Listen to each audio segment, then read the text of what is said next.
time for Mac Geek Gab, and I'll bring us our quick tip of the week with changing the color of your lock screen widgets. I was messing around with my phone. I put a new picture on my lock screen. I take a lot of pictures at concerts because I go to a lot of concerts, and I always pick one as sort of my main lock screen for my normal focus mode. And whatever one I picked, for whatever reason, I couldn't see my widgets anymore. I have like the weather and the stocks up there, below the clock and all of that. And the time was fine, but I just couldn't see the text on my widgets. And I went into the widgets and I'm trying to change the color of them. The place that you change the color of your lock screen widgets is by tapping on and stylizing the clock. Whatever color you set the clock to is what your widgets will inherit. More quick tips like this, plus your questions answered today on Mac Geek Gab 1008 for Monday, November 6th, 2023.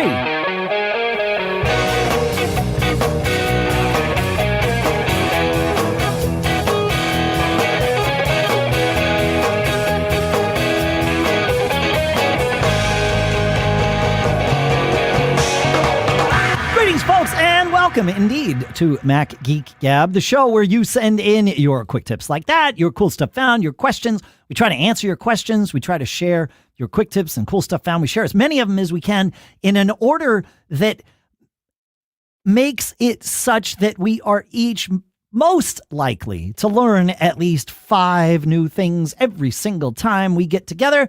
Sponsors for this episode, and again, sometimes we even play that sound when we learn something especially exciting, at least exciting for us. It might be exciting for you too. Hopefully something is.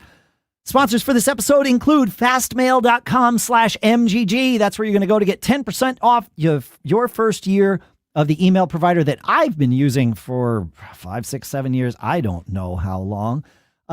We'll talk more about that in a little bit here. For now, back here on terra firma in Durham, New Hampshire, I'm Dave Hamilton. And here in Lee, New Hampshire, it's Pilot Pete. And that opening quick tip, Dave, if you'd asked me how to do it, I couldn't have told you, but I already did it. So yeah. I had done it, but yeah. Yeah, I had done it in the past, so I knew it was doable. But I was like, man, I guess maybe I'm going to have to find a different picture. I'm like, this is stupid. And so, I just kept tapping around and then hit it. And as soon as I tapped on the clock, the whole color palette, it was like, oh, this is where you do it. It's just super obvious. And so, yeah. And you can change the font in there and everything. It's cool. Yeah. Pete, 5,862 is the number. Okay. Got it. Yep. That's the number. Now, is this going to be, am I going to be tested on it later? No. Oh, that's the number of days that it took between the day that I met Pilot Pete and the day that I actually flew in a plane with Pilot Pete at the cockpit, at the controls. I think we may have flown in a plane like a commercial plane to or from a thing at one point. I think so too at one point. Maybe, but with you in the controls, that was earlier this morning. We're recording this on Friday the 3rd, so yep, it was 5,862 days because we met. Well, let's not wait another 5862 to do that again. Yeah. That's a long time. Yeah. I brought Dave along because, I wanted someone to be able to take over in case I didn't remember what I was doing. That's right. Yeah. He showed me a couple of things just in case. That's right. Yeah. The tech, well, I think you were duly impressed with some of the technology that is available to pilots, even in small airplanes anymore. What's available on an iPad, the information that is just there at your fingertips is astounding, and it's so much easier than it was 40 years ago when I was learning to fly. I mean, so I've flown small planes before with an instructor. I've also flown a helicopter with an instructor. It's fun, man. I really liked it. The guy said something. He handed me each of the controls. There's 3 controls in the helicopter. He handed me them one at a time, and then he would take it back, and then he gave me 2 at a time. And then he's like, I think maybe, and we're not hovering at this point. We're, at 3,000 feet going, 100 knots or something like that. We're moving. Yeah. And he handed me all 3. He's like, I think you can do this. And I did. And then he asked me, wait, are you a drummer? And I said, yeah. And he's like, that's it, man. I don't know what it is, but drummers learn something about coordinate, because you're applying pressure with your hand and your feet sort of counter to each other. You do that in a fixed wing plane too, but not nearly to the degree that you do sort of constantly in a helicopter. And he's like, it's something about drummers that you learn how to feel that. He's like, I always have an easier time teaching drummers. But anyway, I don't know where I was going with that. We were up at tech, the information. We were up at Dark 30 this morning, so it's been a long day already. I have always maintained an interest in aviation, and though I haven't been doing it much lately, I used to play flight simulator all the time, and I would plan I got the yoke and the rudder pedals and all that stuff, and I was actually using X-Plane, not flight simulator, so we'll put X-Plane in the show notes. And I would, plan these cross-country trips or whatever, and fly the waypoints and all of that. And I would go and download from ForeFlight the plates for each of the airports that show you the approach path and all of that stuff. So when you started doing that in the plane today, it was like, oh my gosh, not only do I understand at a basic level what you're doing, I've literally used those same plates before. Right. I would download them as PDFs and print them out, but you had them on your iPad. And then what blew me away was it showed your plane overlaid on these plates. On the approach plate, yeah. Yeah. And these are approach plates that show you the orientation and location of the runways.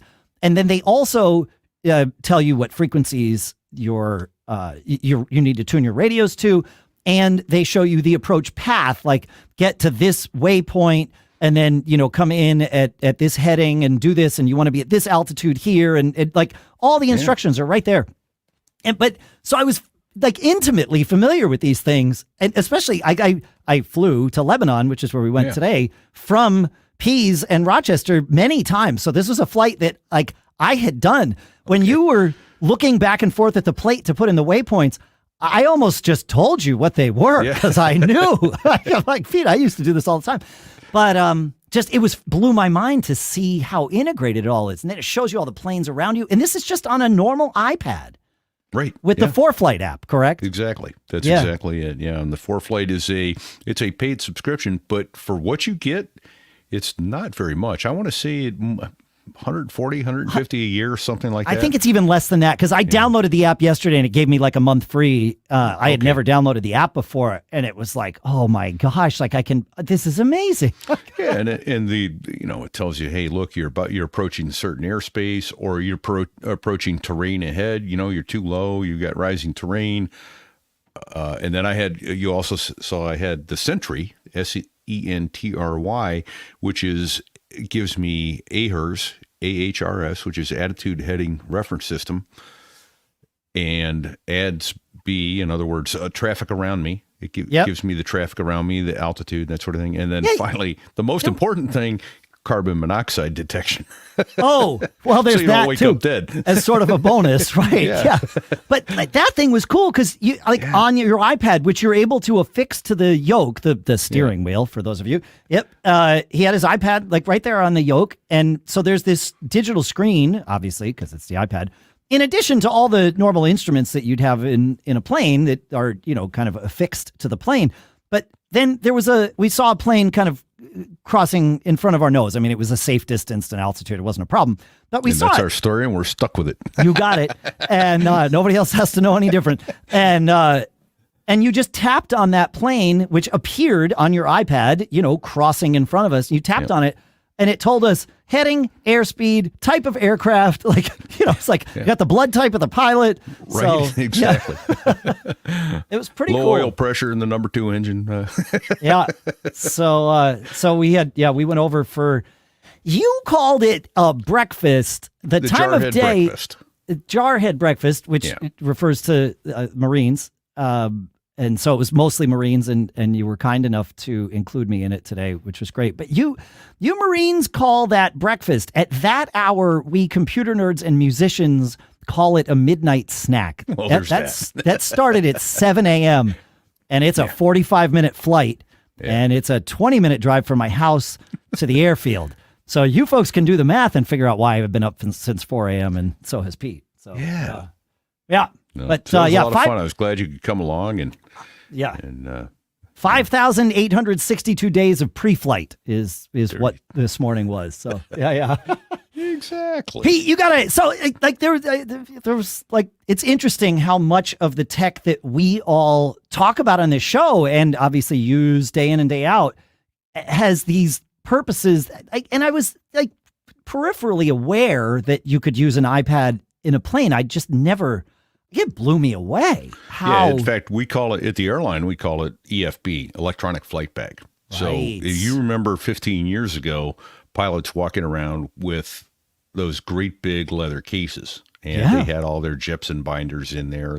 And that case could weigh 50 pounds, 60 pounds with all the paper in it. And that has all been supplanted by the iPad and the Jepson app. And there's wait, what other app? Years. Just so I can put it in the show notes. It's Jepson. It's FliteDeck Pro. Oh, okay. By Got Jepson. It. Yep. And cool. I'll put that in there too. Yeah. And then there was another one, but being tired, the name escapes me. We used another brand for a while, and it was. He was quite alert behind the yoke there. He was. It was all good, folks. Right. But it's amazing. This little iPad replaces that entire huge bag, so now we have room for all kinds of other crap in our in our backpacks, which are just as heavy as those flight bags ever were. Yeah, exactly. But mine includes now like a podcast microphone and stand. And the important things. Great big MacBook Pro. Yeah. It was fun. It was really fun. Yeah.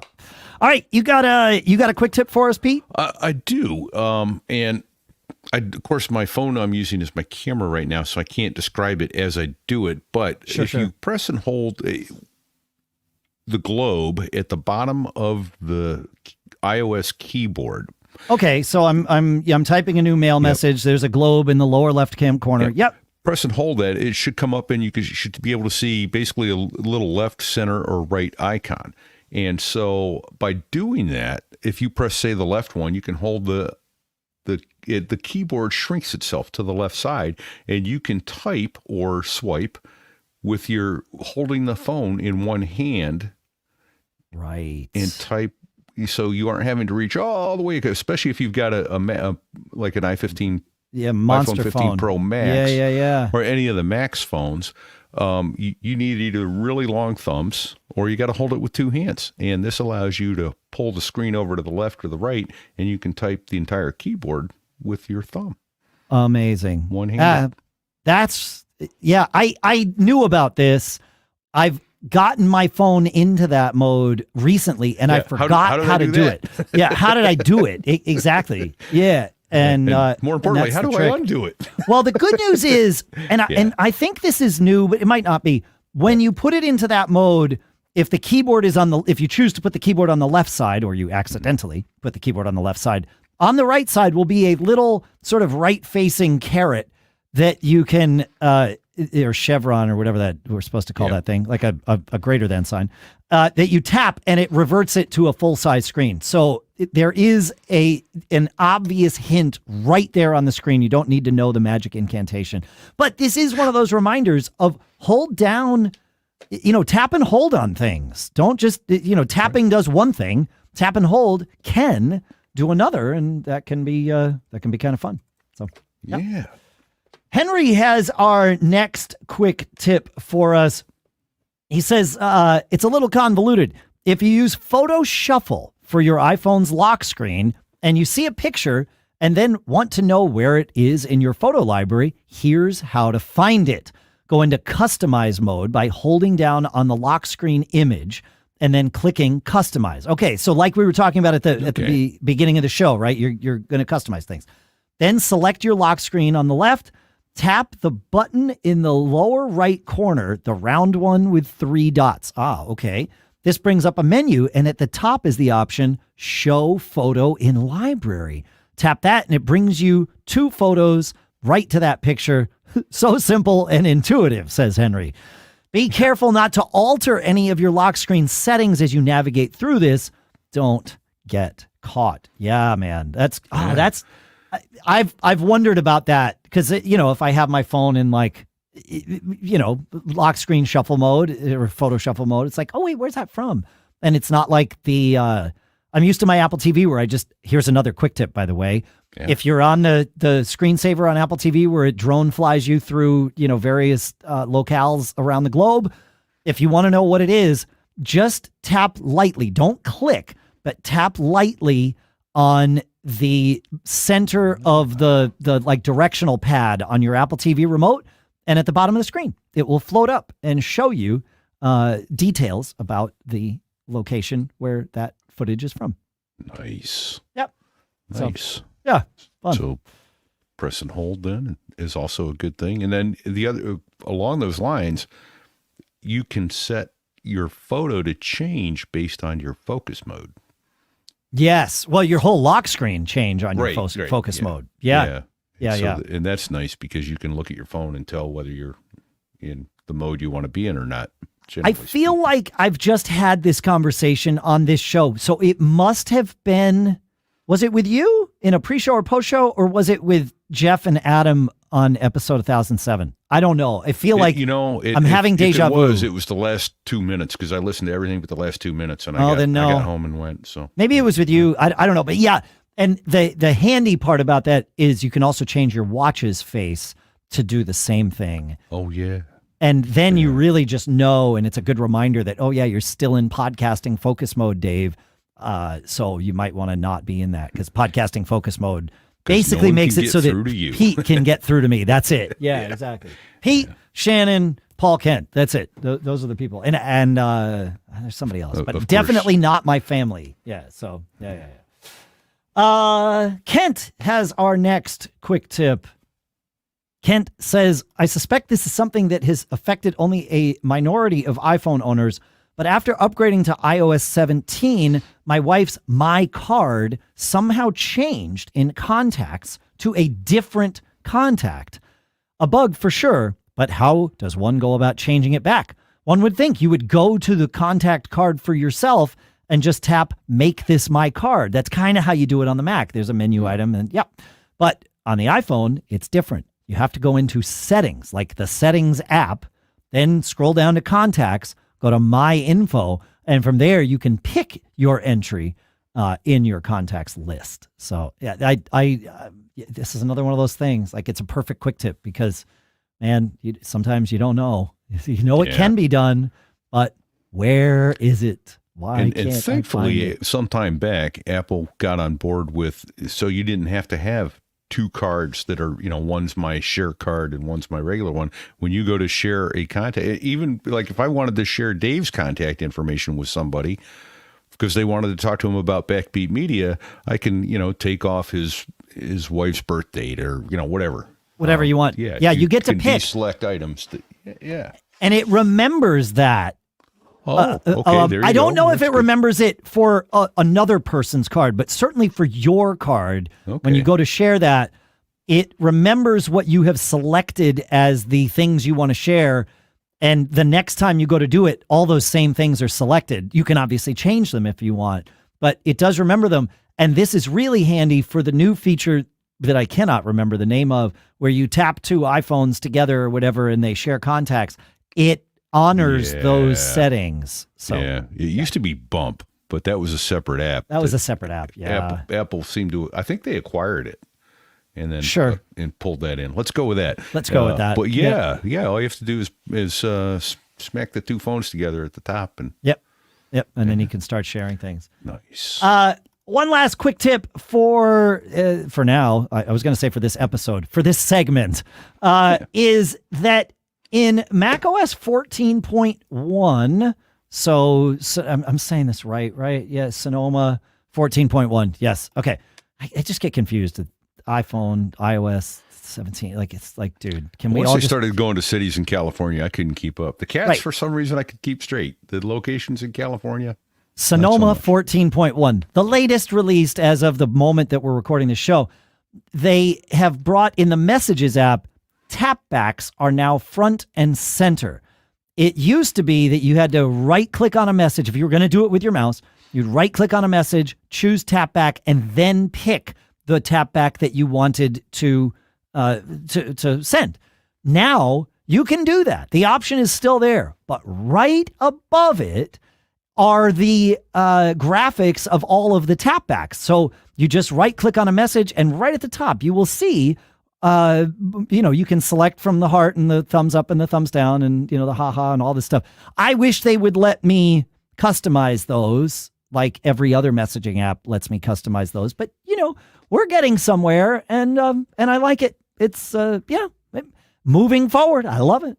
All right, look, in our hyper-connected world, the importance of a reliable, secure email service can't be overstated. So when it comes to choosing an email provider, wouldn't you want one with a stellar track record for prioritizing privacy? Enter our sponsor, Fastmail. For over 2 decades, Fastmail has championed email privacy. The best part, it's completely ad-free, ensuring your personal space isn't invaded by pesky ads. And tracking, that's off the table. I've been using Fastmail for like the last 5, 6, 7 years. It's been fantastic. I love it. It integrates with everything. I was using it with mail. I do use it with mail on my phone. It integrated perfectly with Thunderbird when I went there. In fact, it's integrated with all the mail clients that I've checked recently. Migrating was easy. And look, beyond just email, Fastmail thoughtfully integrates your calendar and contacts if you want to, streamlining your daily tasks all into one place. Their features like massed email and scheduled send have revolutionized the way I manage my inbox. It's awesome. You can be like me and say goodbye to unwanted newsletters and hello to punctual, controlled communication. So whether you're a solo entrepreneur or managing a growing team, Fastmail has a plan tailored just for you. And if the idea of shifting to a new provider feels daunting, please rest assured, Fastmail's seamless import and export tool will make the transition super smooth. But what truly sets them apart is their human touch. Real people, real support anytime you need it. They are awesome. And with the added bonus of customizing folders, labels, themes, and so much more, Fastmail truly becomes your personalized email hub. Why settle for less when the gold standard in email is right at your fingertips? Discover the Fastmail difference. Visit fastmail.com/MGG to get 10% off your first year. Don't forget to follow them on Facebook, X, Mastodon, and LinkedIn for updates. Again, fastmail.com/MGG to get 10% off your first year. And our thanks to Fastmail for sponsoring this episode. And while I got you here, I want to share a great podcast for you. Leo Laporte hosts a show called This Week in Tech, one of the longest running tech news shows in the world. It launched in 2005 on twit.tv, and in the 18 plus years since, they've covered every major tech story with some of the biggest names and smartest people by doing a deep dive into the biggest tech stories. A different panel of experts joins Leo every Sunday, bringing expert analysis, helpful advice, and entertaining discussions. You'll listen to every episode knowing more about what's happening in the tech world around you. And they deal with some of the biggest issues in the world today, not just the computing, Windows, Mac, and Linux, but AI, Twitter/X, cybersecurity, privacy search, and so much more. So visit twit.tv/twit to subscribe to This Week in Tech. And thanks to Leo and the team over there for doing this swap with us. Dave, you should send some questions over to them, the tech questions. Or, yeah. You know That's what? right. Actually, I bet you could answer it yourself. Bill wants to know about his new computer. Should he nuke it? Should he migrate? Which of these? Yeah, Bill says, I intend to buy a new iMac once updated models are released, which this email came in just prior to Apple's announcement the other day. He says, my 2017 iMac is long in the tooth. I have always simply used Migration Assistant to set up a new Mac, and I've never ever started with a clean slate or nuked and paved or any of those things. I don't use many third-party apps as I've dumped Microsoft Office. The most important third-party apps I use are tax software and printer scanner software for my HP all-in-one. Because of persistent Wi-Fi and Bluetooth problems that this iMac, I think I have a hardware issue, but it might be a software issue, so I don't want to inherit that if in fact that's what it is. Quite frankly, the thought of not using Migration Assistant is quite unpleasant to me, he says. In addition to dealing with the above items, I'd have to go through settings and preferences to put everything back the way they're set up now. So what do you recommend? So here's the thing. It's relatively easy to punt and start over if you don't like the path you've chosen. And I say relatively because with Apple Silicon Macs, if you wipe the internal drive, things start to get really funky in terms of restoring it and getting things back up. It's doable. Apple has a path to walk down, but it's not quite like it was with Intel. But you still can do it. I just did it on my Mac Studio recently, so it's doable. I do think it is a good thing to occasionally, and maybe once every 5 years, maybe once every 10 years, but certainly at least once every 10 years, I think it's a good idea to start over from scratch, to do the nuke and pave. Yeah. Not only does it clean out all the cruft we can't see, right? The weird settings and preferences that might have gotten, tied in knots over the years.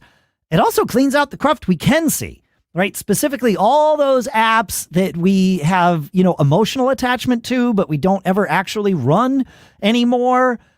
It's nice to clean those out too. And my experience has been that the nuke and pave takes a lot less time than it used to. And for me, it's maybe an afternoon of getting things back up and running, because I wind up installing half of the apps that I think I need. Basically, my philosophy when I do a nuke and pave, and I've done one fairly recently, is to only install the apps that I need when I need them. Now, I know going out of the gate, okay, well, if I'm going to be podcasting on this machine, I need, audio hijack and various other things, like whatever that's going to be. But other than that, I do the same thing with a phone when I nuke and pave it. I just wait to install an app until it's like, oh, I need that. I'm going to put it on here.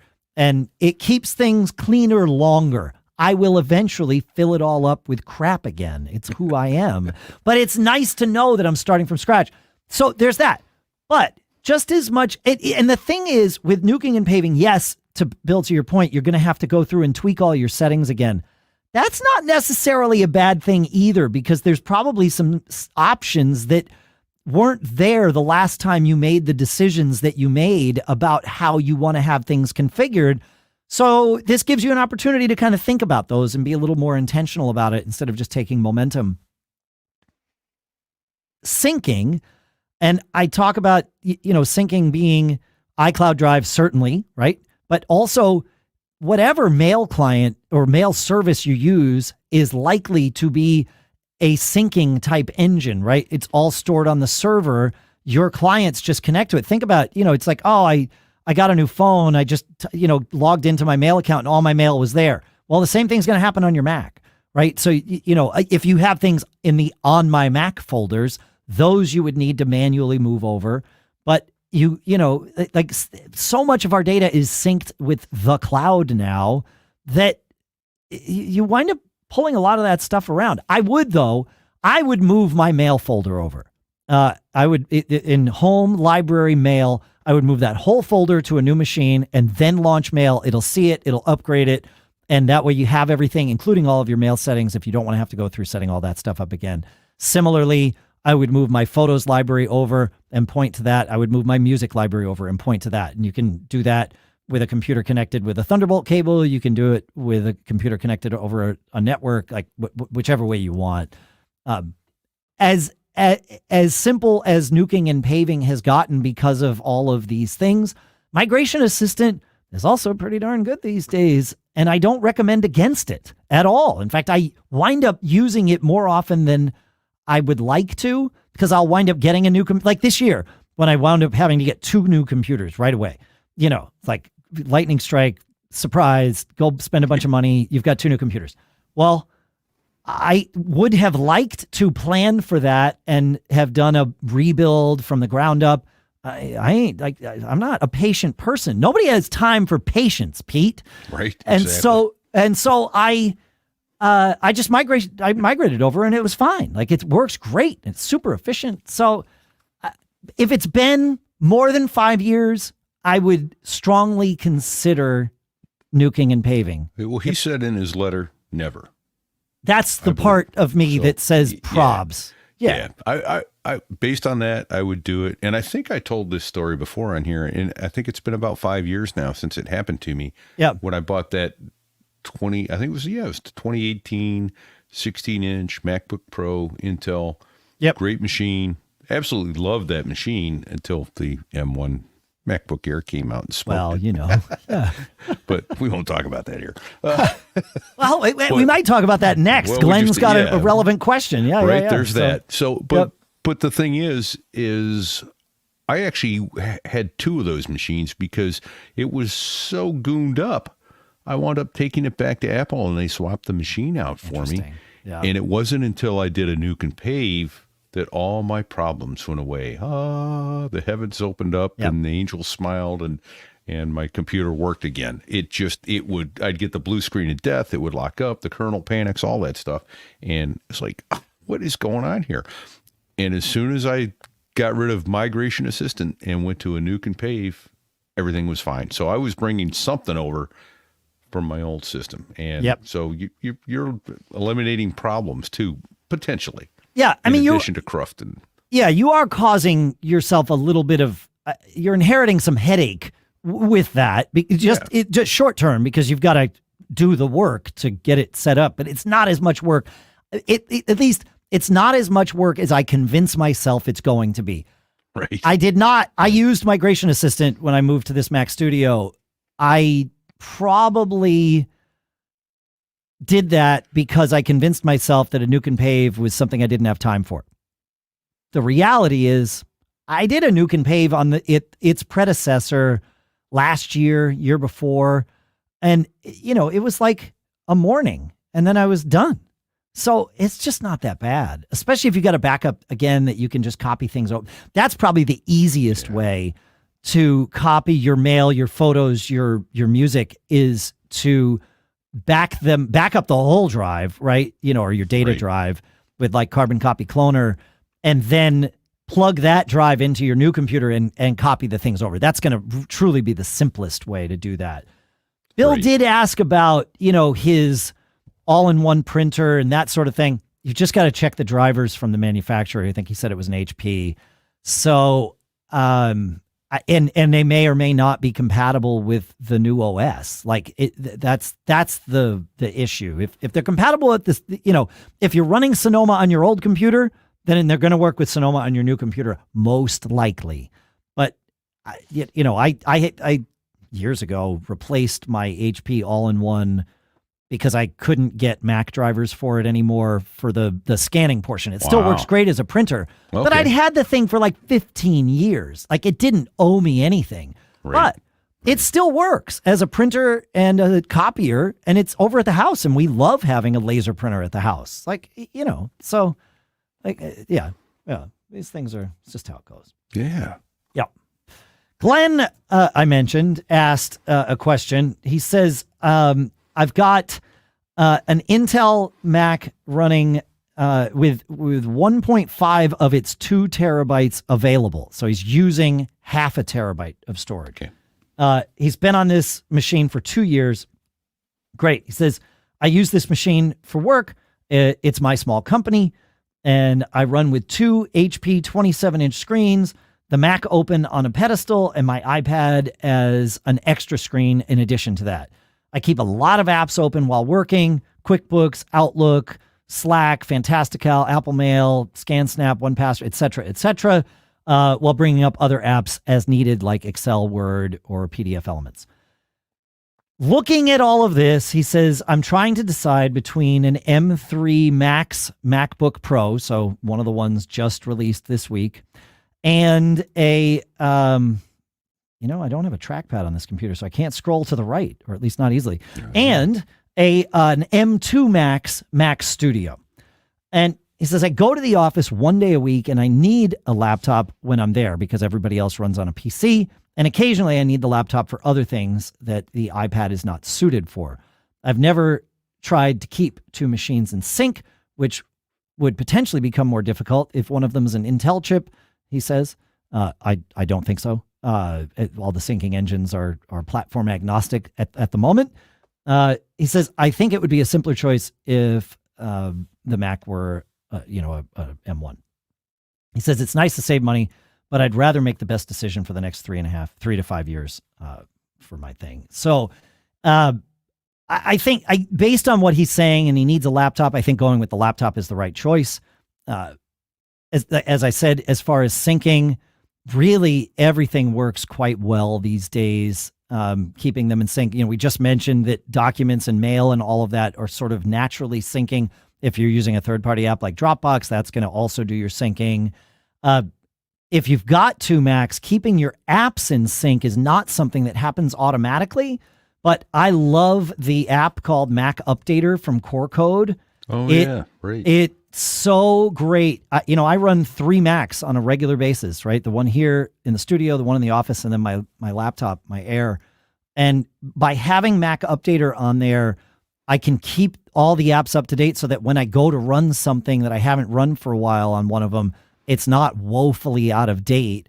It's not telling me it's time to update. I'm already done and it's good to go. So I think even if you want to keep the Intel machine going alongside your M1, the M3, the Apple Silicon machine, I think you're going to be fine in terms of the syncing. He asked if he should get a 1 terabyte drive or a 2 terabyte drive. He has a 2 terabyte now. As he said, he's only using half a terabyte, 500 gigabytes. I would go with the 1 terabyte. But I often have gone with the 2 terabyte just because. I almost went with the 2 terabyte in my current machine, but if you're even a little bit careful, you're going to be just fine for the most part. Well, it's everybody's individual, right? It's the use case. But if he's only using a half a terabyte now, I don't see that jumping. No, especially once you do a nuke and pave and you don't bring all your crud over. Yeah. That's 100 gigs right there. I'm the same way. I have 2 machines that have 2 terabytes in them. My Air and my Mini in the office, and it's because I did not spec out those machines. They are machines that I effectively bought used from another person. A trusted person, but another 2 different people from each machine. But it was like, I have this used machine that's perfect for you. Great. Yep. I'll take it. Good to go. Like I'm off to the races. They spec'd it out with 2 terabytes. Obviously it's not going to be a problem. The same kind of thing happened when I bought the Mac Studio here. It wasn't used, but it was old stock of the M1 Max Mac Studio, and it was base model. So it has, I think it's got 32 gigs of RAM and a 512 gigabyte drive. Yeah. And you know what? It's also fine. Like it's a Mac Studio, so I'm not carting it around. I have an external drive that I save all my audio to and all that stuff anyway, and it's Thunderbolt, so it's going at 2,400 megabytes a second or whatever. It's totally. Once I configured everything, I don't think about the limited size of the internal drive. So I think you're going to be fine with it. And I'd say you guys had a nice discussion on 1007 about that very subject as to which, what do you need? Go with the lowest you need, and you'll be. These machines are so amazing. Yep. You don't need much. Nope. The base machines are just rocking anymore. Yeah. So going with an M1, and I wouldn't chintz on the size of the drive to less than a terabyte, but that's just me. And maybe go with 16 gigs of memory, but even that is a lot. The base model machines it depends what you're doing, right? If you do a lot of video and that sort of thing, then you're going to want more memory. And I don't know. This is where I would, and I know I've said that 8 is enough, and most people prove that it's enough. And I agree with it, except the day that I'm buying a computer. And that's when I buy with a minimum of 16. Right. I just can't bring myself to do the 8 because I keep computers and I repurpose them. And even if I'm not using it, it's handed down to a family member. And so, a 10-year shelf life or 10-year service life of a computer is pretty normal for me. And so that's why I buy the 16 as a minimum. Fair enough. And I will say this, I'm looking forward to the M4 chip already. So Glenn, if you'll go buy an M3 today, the M4 will be out next week for all of us. It's true. It kind of how it works. Speaking of memory issues, and I just want to, I'll link to the thread that I started in our Discord about it. I have been having issues I've been really happy with Sonoma, as I said on the last episode. I've been having issues with Safari chewing up memory like crazy. I think it started with 14.1, but I can't say for certain, but I'm pretty sure that it did. And slowing, just like making it so that even if I'm in another app typing, my computer is just like slow AF. And then I quit Safari and everything's fine. I relaunched Safari and it's fine, but it's using, 4, 5, 6 gigs of memory. And so I'm curious if so, how many others out there are seeing the same thing, or if it's like, do I have a problem with my Mini that I need to troubleshoot and solve? So it's been a little interesting and obviously frustrating. I'm quitting and relaunching Safari once or twice an hour, which seems like a lot. Yeah, it does. Okay. Yeah. I think we can agree. Yeah. So yeah. Just so use I Chrome, don't, Dave. I could. It would take a lot. It would take less than I'm telling myself it would take, but it would take a lot. Yeah. So I don't know, maybe, but I want to figure it out. I want to know if this is a systemic problem with 14.1 or if it's just I have something going on and maybe it's time to nuke and pave that computer. I don't like the idea of it, but it's not as bad as I think. I just need to take my own advice. Right on. There you go. Yep. All right. Yep. Shall we go to Neil? Let's do it. All right. He writes in, gentlemen, a question. Despite the too many Macs I have owned over the years, I have never used Migration Assistant. Always preferring to... Wait, did we just cover this? No, kind of. I put all these together because they're related. Understand. I'm back with you now. No. It's 3 questions to have a migrating to new Macs discussion. It's deja vu all over again. Yeah. I mean, I thought about reading all 3 of these questions and then just having a discussion, but there you go. 6 of 1. Yeah. Yeah.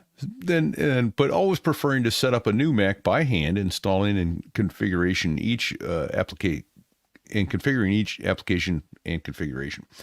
As I am now faced with a relatively rapid migration of a MacBook Air that was only recently acquired but is being adopted by one of the kids to another MacBook Air, I was thinking Migration Assistant would make sense as there is little cruft to be cleared out in the new setup. What I was wondering is whether Migration Assistant is safe to use with things like Synology Drive. Pretty much everything on my MacBook Air is synced via Synology Drive to obviously my Synology as well as my desktop Mac Studio.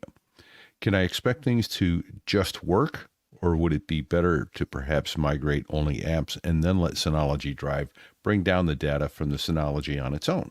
Yeah. I think we can stop the question there. Right. Yeah, because we've sort of covered the rest of it. Yeah. Thank you, Neil. Yeah, and thank you for reading it, Pete. Yes, the answer is it's a non-issue. We're Intel, Apple Silicon, Synology Drive it's just going to do its job. And the same is true for Dropbox and all the other third-party syncing agents that we've encountered over the years. It's just going to be Migration Assistant. It moves the folder of data over. It also moves the app over, and it moves the app's preferences over, and it looks and says, good to go. I do remember a time, and this may still be true, where Dropbox would throw up a flag and say, hey, I noticed that the serial number or the identifier of the drive that I'm syncing to changed. Please confirm that you want me to resume syncing to this folder on what appears to be a new drive. And you would say, yes, you saw correctly. Everything's good. But that was the extent of the friction. And it was very upfront. It wasn't something where it was like, 3 weeks later, you realize, oh my God, I'm not syncing. This is a disaster. No, it's not a disaster. It's fine. So, the answer is yes, Synology Drive and every other third-party syncing engine that we've looked at is totally fine at surviving a Migration Assistant migration.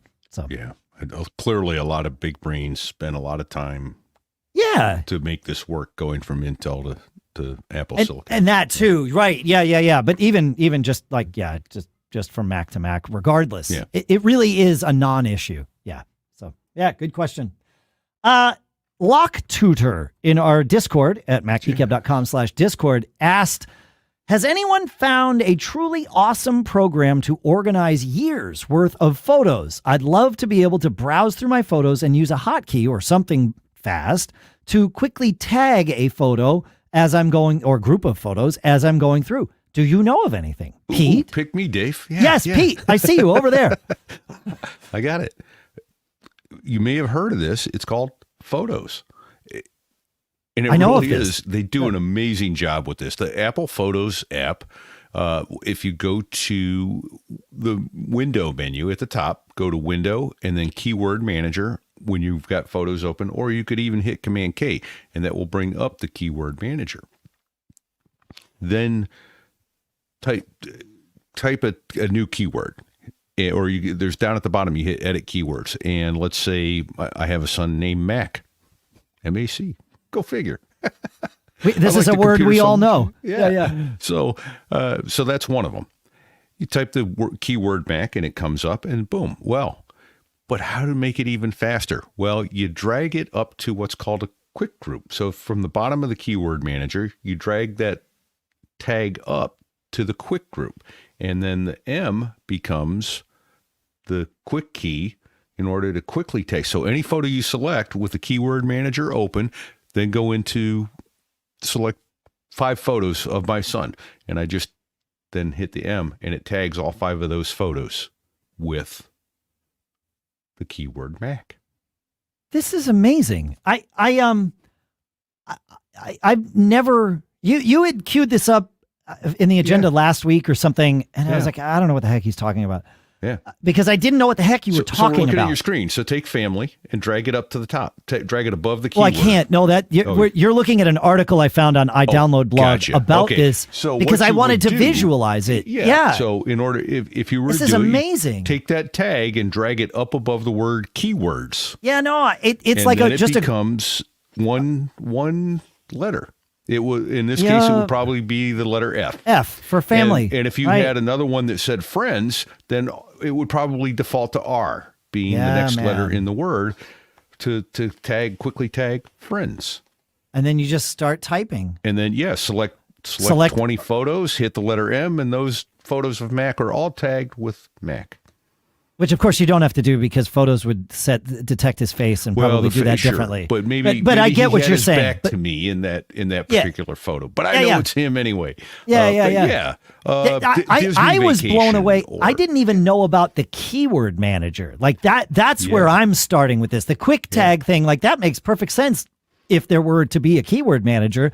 And it turns out that, Pete, you just conjured up a keyword manager in the Photos app on all of my Macs.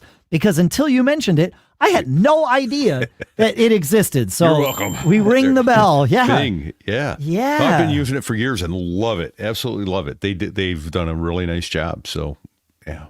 I'm really glad that you put this in the agenda. Like this is and like lobbied for it to be in the show. Amazing. Yeah. What do you ask? I'm like, well, yeah, this is what I use and it's great. No, this is the beauty. And you put it in as a quick tip. And now I understand why, because it's one of those things that if you know about it, well, it's super easy. And if you don't, then it's hidden from you forever until somebody shows it to you. Yeah. All right, cool. I think we got time for one more question. We'll do some cool stuff found and all that stuff. You want to take us to DJ, Pete? We could. I can so do. I will do so at this time. The problem is, hang on. Where did it go? You want me to take us to DJ? Wait a minute. I'm coming, Dave. I'm coming. Where did I hide it? Was it notes? There it is. There's It's in DJ. notes. He says, I'd like to be able to, in a message, hit a button and have a task set in reminders to reply to this email. Perhaps there's a better workflow than this, but I tend to drive my day from reminders. A, I'm interested in if this is possible, and B, I'm interested in hearing how others manage this, perhaps entirely within the email client.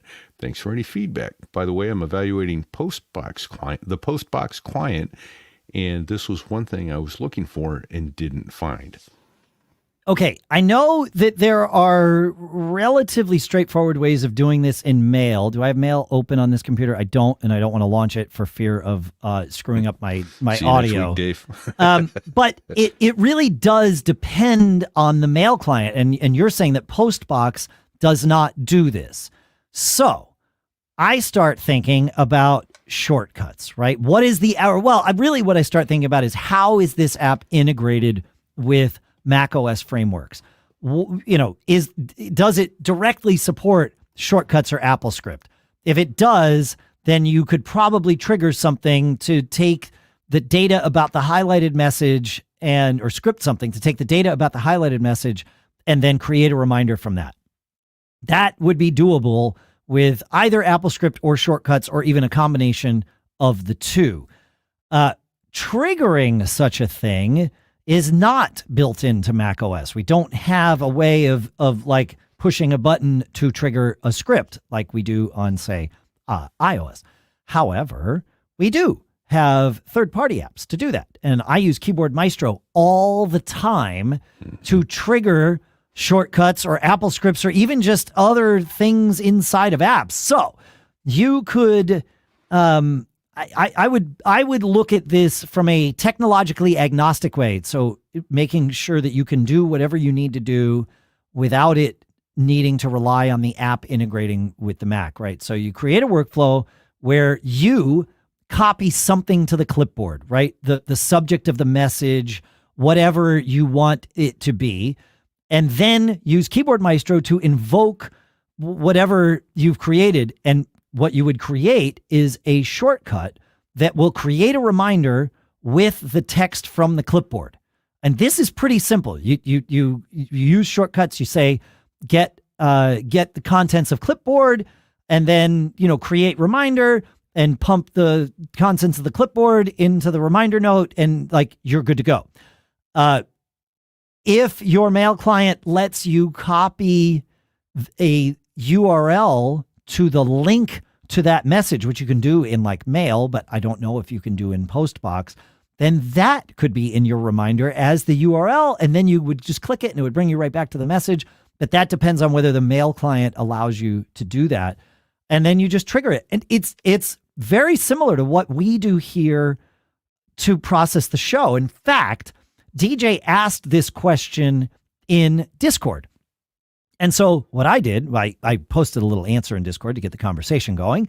And then I took a screenshot to my clipboard of DJ's question. That's what Pete just read. Once I knew it was on my clipboard, which I did with, if you do screenshots, well, if you use the manager, the Command-Shift-5, that lets you decide where you're going to put it. That's the easy way. I do it with like Command-Control-Shift-4, and that puts it on the clipboard. There's a million different ways of doing it. But I got the screenshot on the clipboard, and then I used Keyboard Maestro to invoke a shortcut that builds a note in the Mac Geek Gab prep notes folder. And what does it populate the note with? The contents of my clipboard. So now I have DJ's thing in there, and then also my answer, because I copied and pasted both, and it was good to go. So it's pretty straightforward to do these kinds of things with shortcuts. And once you've done one of them, it's really like drag and drop in shortcuts. If you've never done it, I welcome you to try it, because I encourage you to try it, because it's going to open up the world for you in terms of how you get to think about solving these kinds of things. Once you understand, even at a very basic level, how shortcuts works, and then think about the idea of triggering a shortcut with a Keyboard Maestro, keyboard shortcut, now you can do all kinds of things just really quickly, and it can be really fun. And if you're new to all of that and you just don't grok it and it seems undoable, there's this Chat GPT thing you can ask, and it will tell you, oh yeah, do this, write it this way, set it up. It's an amazing instructor. Yeah, you're not wrong. So, man. Yep, you're not wrong. I want to jump to doing some cool stuff found, if we may. Man, let's do it. Before we do that, though, I want to take a minute, as we have been doing as of late, and thank our everyone who has contributed to our premium, Mac Geek Gab premium contribution system, donation system. I forget. I don't even know what the right term to call it is. Support system in the last week and change since we've recorded here. So, and you can learn about it at macgeekgab.com/premium. It is, of course, not mandatory. It is very much appreciated. Simply listening to the show is an amazing way to support the show. Sharing it with other people is yet another step you can take. Sending in your questions and stuff to feedback@macgeekgab.com is, yet another way. Wait, where? Feedback at macgeekgab.com? It's feedback@macgeekgab.com, Pete. Okay. That's right. Right. But if you are able and interested, we also will happily take your contributions directly, and that can all happen at macgeekgab.com/premium. In the last week-ish, we have had $10 contributions from, I got to get the screen up the right way, Paul from Lawrenceville, Stephen from Plainfield, Gary from Babylon, John from Vienna, Stephen from Costa Mesa, James from Melbourne, Olga from Bellevue, Nick from Mount Clemens, Robert from Columbiana, and Jason from Charlestown. We have had a one-time $24 contribution from Glenn in New York. And then we have had $25 contributions from Gary in McKees Rocks, James in Scoresby, Charles in Mechanicsburg. Really, that's Chuck in Mechanicsburg. Janes from Charlotte, Chris in Nailsworth Stroud. Oh, I like these names. Laura from Spokane Valley, Steve from Santa Fe, Ken from somewhere in the land, Thomas from Chicago, and Jurgen from Velderstadt. I think I've got that right. And then a $30 contribution from Barbara in Hanahan and a $50 contribution from Richard in Salem. Thank you to you all. And thanks to everyone who is a premium subscriber. It really does mean a lot to Pete and I and the team here. It helps us do what we do. Oh, yeah. Our sponsors also help us do what we do. Visiting our sponsors absolutely helps. Whether or not you buy from them is sort of between you and them, obviously.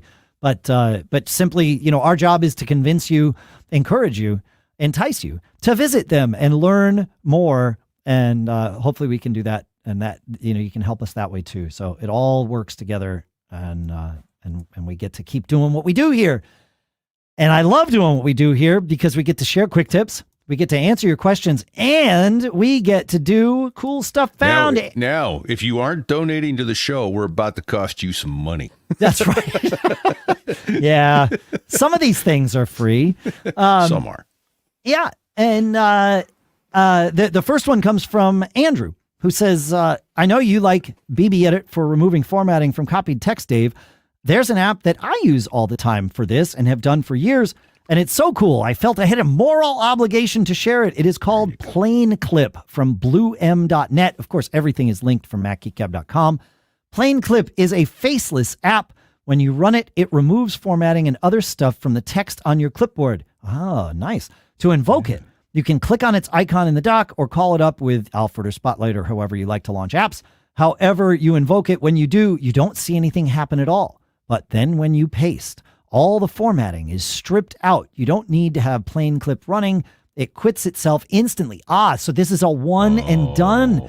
So that's a good thing, because I'm thinking, you want to copy over, you need that formatting, and it's gone. Where'd it go? So it's okay. So you put something on the clipboard, you invoke Plain Clip, and then you go and paste. Now I'm thinking I could set up Keyboard Maestro to have one keystroke that launches Plain Clip and then also pastes. Yep. Oh, right? So, absolutely. Sexy. I like it. Okay, good. Thank you, Andrew. Good stuff. I like this. These are things that I like to do. I could probably also convince Keyboard Maestro all by itself to take the contents of the clipboard, strip out all the formatting, replace the clipboard, and then paste it too. I think that's probably also doable. I gotta now. You have to hold your tongue just right to get Keyboard Maestro to do it by itself. This is one of those things where I kind of like holding my tongue in that way. I'm a nerd. I'm that kind of nerd. Yeah. So yep. Jedd tells us about something that is going to cost us some money, or at least that was his warning. He says this is a very cool stuff found, but it costs some coin. It's called Texts. And it's from Automatic, the company that makes WordPress. It consolidates WhatsApp, messages, Slack, Instagram, and other DM type messaging engines into one app for your macOS desktop. It doesn't have an iOS companion yet, he doesn't think. The good part, he says, I'm finding it's helping me with focus. Instead of leaving Slack and messages and WhatsApp open, I have one app and it's really working for me. Obviously, results may vary. Consult your physician. The bad, it is in beta, and it's a subscription at $12 a month. He says they don't have Google Chat yet, though they say it's on the way. I got to test this out. Like I trust the Automatic people to build a quality product, right? I mean, obviously WordPress is, very stable and has been around for years. And so, yeah. Yeah, Jedd's going to cost me some money. That's this for sure. Yep. All right. Thanks, Jedd. It happens. It's fine. Yep. Pete, you got one? I do. I got this on Amazon, and I'm really stoked. It's a 2-in-1 wireless charger for my iPhone, my Apple Watch, and my AirPods, even though it's only 2-in-1. Okay. It will do, obviously, anything that does magnetic Qi charging. It will charge. So, but it charges 2 devices at a time, but you could use it for, I got you. Okay. Yes. Yep. All right. So yeah, we would call that a 2-in-1. Yep. Yeah. So it comes with an electrical adapter and then an A to C USB cable. The C end plugs into the adapter into the charger itself. Okay. And the A plugs into the wall wart that they give you. Yes. Got it. Yes. And then it can lay flat. It can be held up as a pyramid. If you lay it flat, you can flip up the little part that charges the watch, so that in order to let me pull it up for those watching on the screen, you can flip up the part for the watch.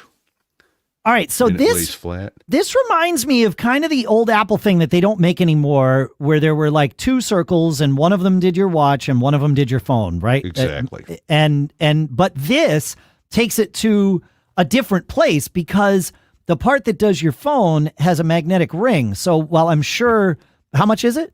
It's on sale on Amazon, and it was when I bought it, and it still is today, $19.99. The link's in the show notes. It's definitely not safe in Apple's terminology, because they'd have to pay the Apple tax, and then this thing would be $100. Right. But it is magnetic. It's the size of a coaster. Yeah. Folded up, so it's great for travel. Slip in the bag, super lightweight. Yep. And then a little piece pops out of the bottom of the phone one, and then it magnetically holds together. So there's your little. So you can hold your phone and your watch up, and it forms like a little pyramid on the bedside of your hotel bed. But you're not. But it just travels super flat. It does. It's really the size of a thick coaster. Dang it! You're going to cost me money too. I know, right? But and I got a few of them. There's some stocking stuffers heading my family's way. Oh, these are great stocking stuffers. Yeah. So input is 5 volts, 3 amps, or 9 volts, 2 amps, and then the output is 10 watts, 7.5 watts. Yeah. 5 watts and 2.5 watts. And so far, I love it. It's been a great piece of gear. The one caution I will give you on this is this one says it is not for Samsung / Android products. It says don't use with, and I don't know why it wouldn't work. Maybe they don't want to support it. But when you open the box, there's a warning right there. Hey, send it back. Wow. If you're going to use it with Android, send it back. Not any Android, but Samsung only. I think that's what it said. I think it said Samsung on the card that you showed me. With Samsung branded devices, that's correct. It says warning, not compatible with Samsung branded devices. Please apply for return before use. Wow. All right. Send it back. They know. Yeah, that's fine. Yeah. I mean, yeah, sure. Yeah. Huh. So cool. Yeah. I'm super pleased with it, and it replaces probably about 4 cables. Yeah, no, for travel, one. Yeah, man. No, this is, and the fact that it'll do 10 watts, that's great. Like that's, it's not the 15 that you could get from MagSafe, but it also is not going to, overheat your phone, and like it's for overnight. Doesn't matter. Yeah. Great. Porthos John shares our next cool stuff found. He says, while a lot of the mesh systems like Eero and Unify and others claim to be able to plan your Wi-Fi network for you and adjust it, NetSpot just came out with NetSpot version 3. This is now my go-to software for looking at Wi-Fi networks, both home and in the office. You can use it on the Mac out of the box. He says, I uploaded a map of my house that I had previously created and then walked around with my MacBook Pro and clicked on the map as it recorded all the Wi-Fi info for each location that I was standing in. The recommendation it builds after you map are awesome. It says they now have an iOS app too, but you need to buy their Wi-Fi dongle to make it work because it can't see the data about Wi-Fi in that way. There's a free trial in the Mac App Store, but you can also go to their site and buy the full desktop app for a $49 home license, and they offer a perpetual upgrade option as a $19 add-on. I've used NetSpot before, but this sounds like it's doing more than just giving you information. It's now making recommendations, and that's cool.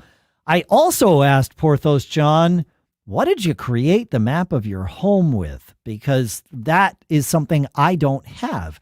He says it was a while ago, but he says, I think I started trying it in some home layout software and got really annoyed, so I went back and tried OmniGraffle and did it there. So we'll put a link to OmniGraffle. He says, I did resolution to 1 inch on my measurements of my house and then just output each floor as a PDF from OmniGraffle. Okay.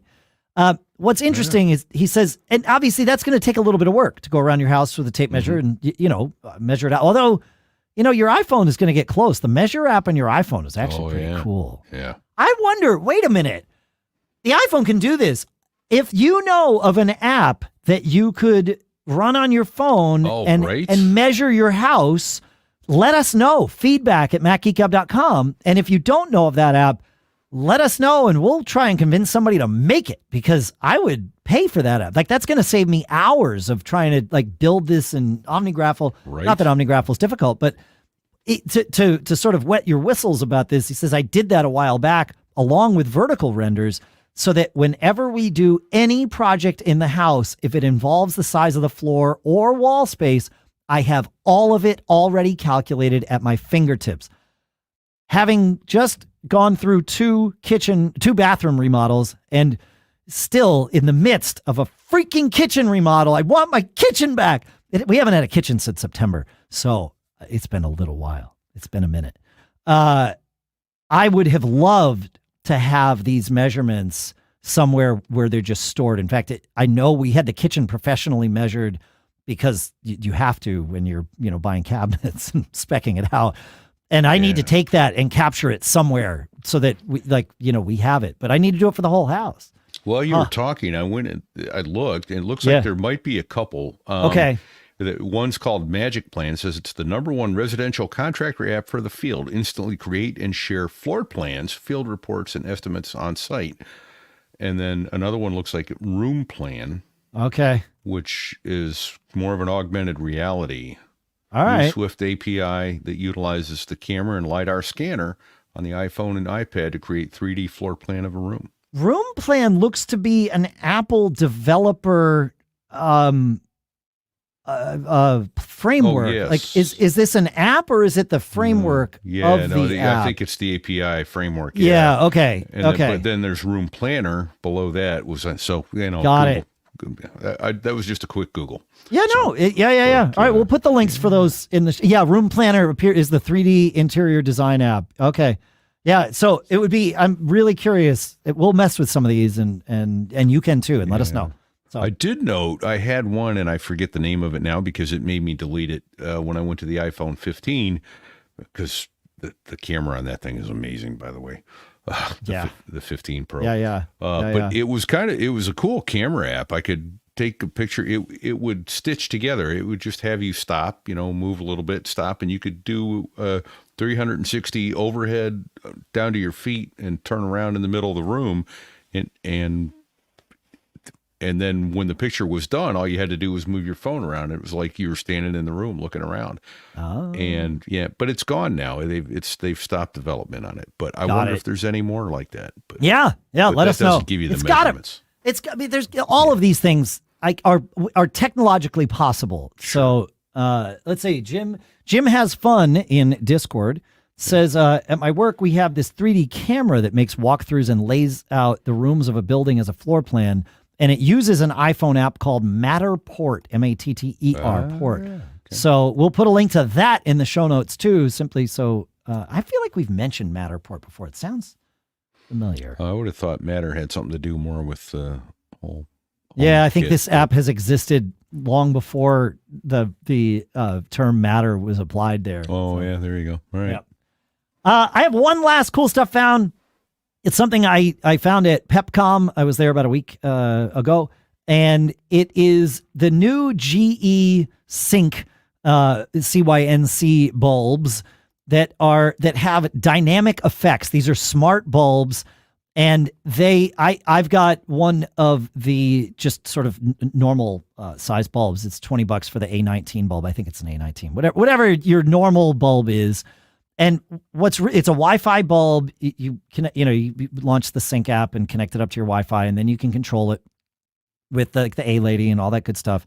But these dynamic effects bulbs, and they have a whole series of them. They've got light strips and all kinds of stuff. You can display up to 4 colors at once on the same bulb and have the bulb in and of itself play like a light show and sync to your music. And so I've actually got this one sort of outside in an enclosed thing. Like it's weatherproofed, but it's out by the hot tub, and it's actually really kind of cool to have, like different patterns and stuff happening on the patio out there. So, yeah. Yep. Yeah, exactly. Yeah. It's cool. It's weird to see multiple colors coming from the same bulb. Like they've done a good job with this. Yeah. Yeah. So I wanted to make sure we shared that. And that bulb is $20 for one. So it's not, very fairly priced for that kind of thing. Yeah. Considering we did the Philips Hues, weren't they like 40 to start? They're down a little bit, but they were more than that, Pete. They were like 50. I remember buying a 4-pack of Philips Hues. Oh, you had to buy the base for it too. Like this is all Wi-Fi. You're good to go. But buying the Philips Hues in a base, and it was like over $200. But this was a long time ago. I mean, prices come down. Yeah. So it's all fine. Yeah, man. Yep. Pete, guess what? Oh, I'm thinking the band maybe wanting to knock on your door. Yeah, because we made it through the show, despite getting up at dark 30 to fly to your midnight snack meal at the diner on the other side of the state, where we made it through the show. Hopefully, I will remember how to publish the show before I pass out from exhaustion, and then everybody else gets to hear it too. Hopefully, I've pressed record. It looks like I did. So, yeah. I have my setup here in a lot of ways idiot proof. It's almost impossible for me to be here with the podcast setup going without it automatically just recording for me. Right. So it is, and it's also part of my pre-flight checklist. So now, worst case, if you did forget, StreamYard's recording it anyway. We use StreamYard as our VoIP engine. It's how Pete and I connect. Also, we connect over video too. You can watch the video either while we're recording. Go to macgeekgab.com/calendar. I know today's got messed up. It's because Apple doesn't like to sync things, but I fixed it again. But that'll tell you when. Or you can just go to macgeekgab.com/YouTube, and all of our shows are there, and you can watch them there. But also, like this one is episode 1008. You just go to mgg.fm/1008 or macgeekgab.com and click on the one that says 1008. That brings you there, and we've got the YouTube embedded right in the article for the show, so you've got show notes you can click on, and it's all, we try to do this for you because, we like to help.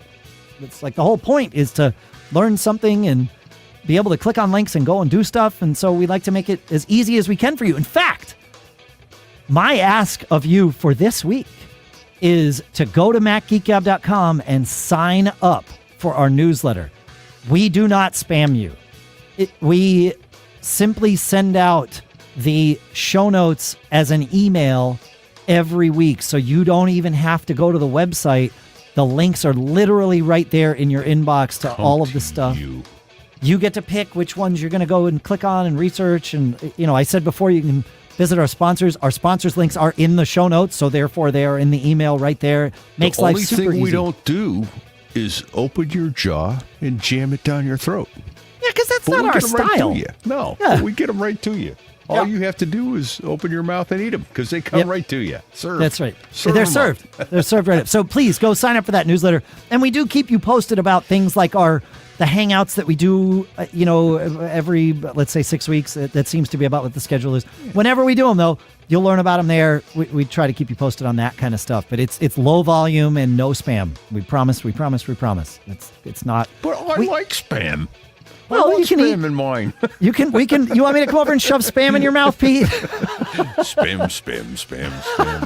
Oh boy, folks, we've done it now. Thank you for hanging out with us. Make sure to go listen to our other shows. I do 2 other shows. I do a show called Geek Gab for musicians and a show called Business Brain for entrepreneurs. Pete does a show called So There I Was for pilots, aviation enthusiasts. Yeah. And I got to sit with a lot of Pete's fans this morning at our midnight snack. So thanks for hanging out with us. So go check those out. Those are also linked from the show notes.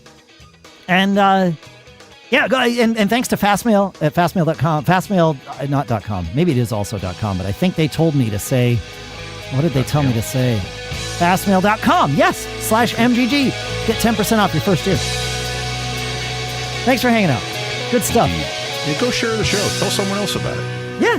What else? What else should they make sure that they do or don't do, Pete? After you share the show and tell someone what a great show it is, make sure that they understand that you had nothing to do with it so that you don't get caught.